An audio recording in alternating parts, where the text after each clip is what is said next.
Bismillahirrahmanirrahim. Assalamualaikum warahmatullahi wabarakatuh. Bagaimana kabarnya Nanda sekalian? Semoga senantiasa dalam lindungan Allah Subhanahu wa taala.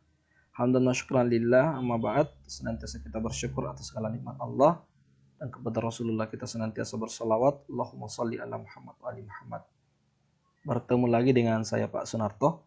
Insyaallah pada pertemuan hari ini kita memasuki bab baru, yaitu bab yang kelima, materi tentang sistem pencernaan makanan pada manusia. Oke. Sebelum kita lanjut, coba kita perhatikan gambar yang Bapak munculkan ini. Ya, tentunya tidak ada yang mirip ya dengan Ananda sekalian. Ya, ini adalah salah satu potret ya, keadaan anak-anak yang berada di benua Afrika ya, yang banyak kekurangan pangan sehingga mengalami busung lapar atau dia kekurangan gizi ya. Dan ternyata kekurangan gizinya ini dia berada pada tingkat berat yang disebabkan oleh rendahnya energi dan protein dalam asupan makanan sehari-hari dalam waktu yang lama.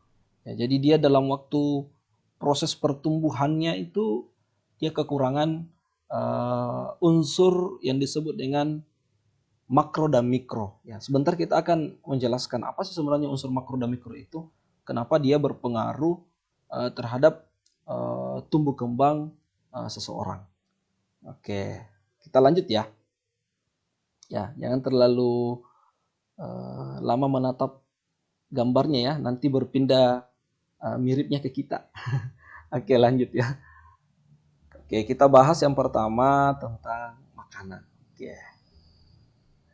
Jadi di dalam makanan itu ada yang namanya zat makanan dan fungsinya. Ya, jadi mungkin sejauh ini yang Anda sekalian tahu,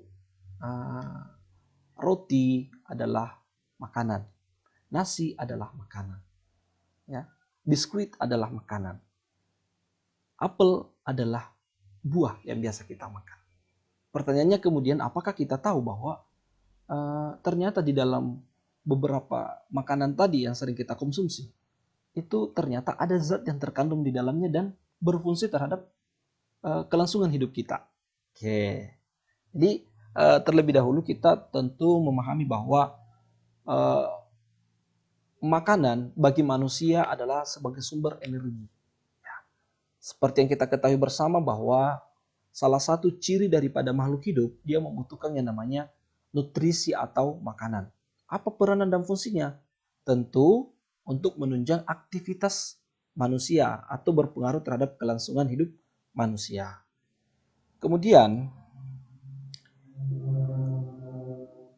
makanan juga berfungsi untuk pertumbuhan dan pembangunan tubuh, memelihara dan menggantikan sel-sel yang rusak atau telah tua, pertahanan tubuh terhadap berbagai macam penyakit, pengaturan proses-proses tubuh, misalnya menjaga keseimbangan cairan tubuh. Jadi ini fungsi secara umum terkait dengan makanan yang kita konsumsi. Oke. Zat-zat makanan yang diperlukan manusia itu dapat dibagi menjadi dua kelompok besar. Jadi ini yang Bapak tadi sebutkan di awal ya, bahwa ada yang disebut dengan makanan dengan unsur makro atau makronutrien dan makanan dengan unsur mikro atau mikronutrien. Apa sih makronutrien itu? Jadi makronutrien artinya adalah unsur makanan yang dibutuhkan oleh manusia dalam jumlah yang besar. Ya, jadi dia zatnya dibutuhkan oleh tubuh dalam jumlah yang besar. Berbeda dengan unsur mikro ini. Ya, unsur mikro ini dia dibutuhkan oleh tubuh dalam jumlah yang sedikit, tetapi juga tidak ada sama sekali karena pasti akan mengganggu keseimbangan daripada tubuh kita. Oke. Jadi unsur makro atau makronutrien itu meliputi karbohidrat, ya, lemak dan protein. Nah, jadi ketiga unsur ini atau zat ini dibutuhkan oleh tubuh kita dalam jumlah yang besar. Nah, sedangkan kalau dia unsur mikro meliputi vitamin dan mineral, dia dibutuhkan oleh tubuh dalam jumlah yang sedikit. Tetapi ketika tidak tersuplai juga akan berdampak pada pertumbuhan seseorang. Nah, misalnya kalau orang kekurangan vitamin, ya itu akan terhambat. Misalnya kalau dia kekurangan vitamin D, pasti akan berpengaruh terhadap tumbuh kembang tulang seseorang. Ya, apalagi pada saat dia masih dalam masa pertumbuhan bayi, ya, itu akan berpengaruh sangat pesat. Sehingga kadang-kadang anak yang masih bayi rentan terkena berbagai macam penyakit, khususnya pada bagian tulang, karena tidak terpenuhi suplai vitamin yang seharusnya terpenuhi. Oke, jadi karbohidrat, ya. Oke, karbohidrat dalam tubuh, ya, akan dicerna menjadi glukosa. Karbohidrat antara lain terdapat pada beras, jagung, ketela pohong ya, ubi jalar, sagu, gandum, dan kentang. Jadi ini adalah contoh daripada makanan yang mengandung karbohidrat. Ya. Kemudian protein, ya. Kalau protein berdasarkan asalnya itu dibedakan menjadi dua, ya. Jadi ada namanya protein hewani yang berasal dari hewan dan protein nabati yang berasal dari tumbuhan. Oke. Protein hewani misalnya terdapat pada ikan, ya, susu dan daging. Sedangkan protein nabati antara lain terdapat pada kedelai, kacang buncis, dan kacang-kacangan yang lainnya. Oke, lanjut. Ada unsur yang ketiga atau zat yang ketiga yang disebut dengan lemak. Ya, jadi lemak, contohnya beberapa makanan yang Bapak tampilkan ini. Ya, sini ada susu, ada keju, ya.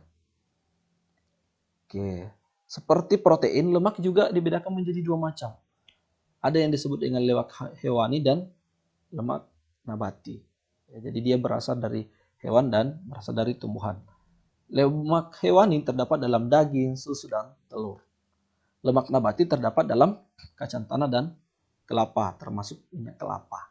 Nah, hanya saja yang perlu Bapak sampaikan lebih lanjut bahwa pada dasarnya Nanda sekalian, dari tiga unsur tadi, ya, lemak, karbohidrat, protein, pada dasarnya dari sumber makanannya, itu sebenarnya ketiga unsur ini ada atau ketiga zat ini ada. Hanya saja ada yang dominan. Misal karbohidrat terdapat pada nasi misalnya. Itu di dalamnya ada juga unsur lemaknya, ada juga unsur proteinnya. Namun yang lebih dominan kandungannya adalah karbohidrat. Begitu pula dengan makanan atau sumber makanan yang lainnya.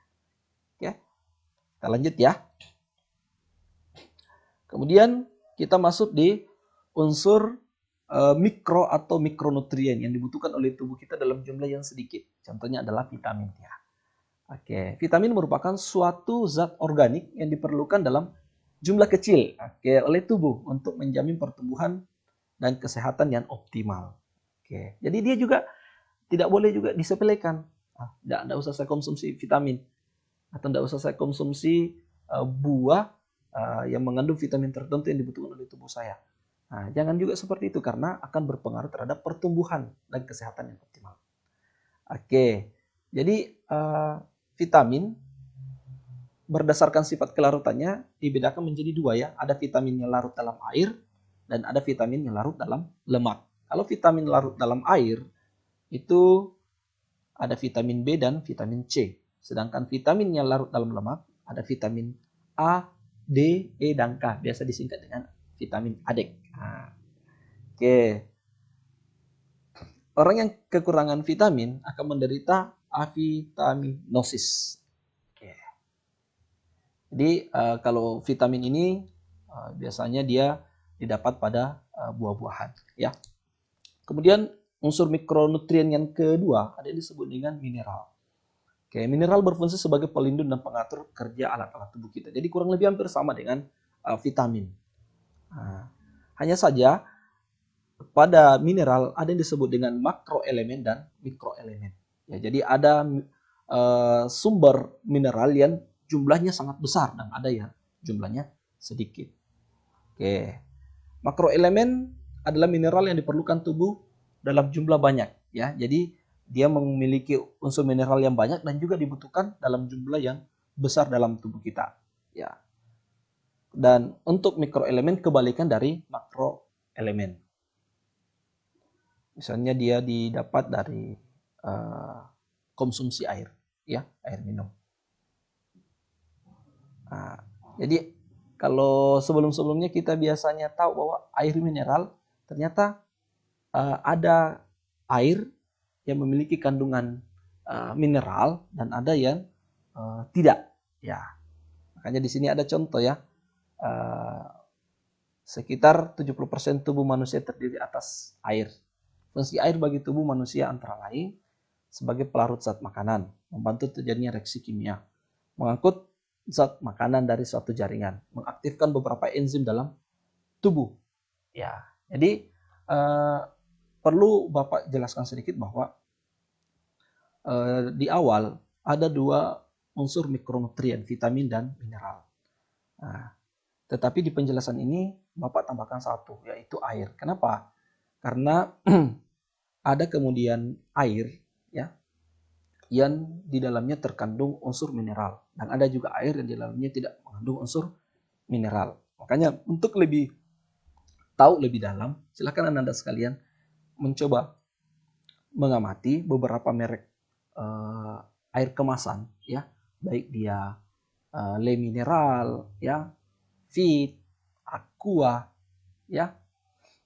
Itu silakan Anda sekalian bandingkan letak perbedaan dari kedua air kemasan ini terkait dengan unsurnya ya. Oke. Kemudian selain air ada juga serat makanan. Oke, serat makanan ini tentu juga dibutuhkan oleh tubuh kita untuk merangsang aktivitas saluran pencernaan sehingga memperlancar proses pembuangan sisa-sisa pencernaan.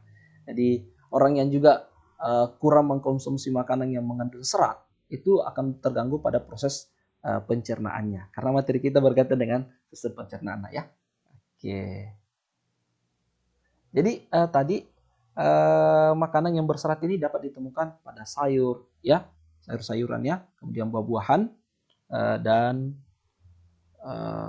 beberapa sumber yang lainnya. Oke, saya kira sedikit tambahan syarat-syarat makanan yang baik ya. Jadi makanan yang baik itu dia harus bergizi ya, kemudian cukup mengandung kalori, kemudian mudah dicerna, oke, kemudian higienis.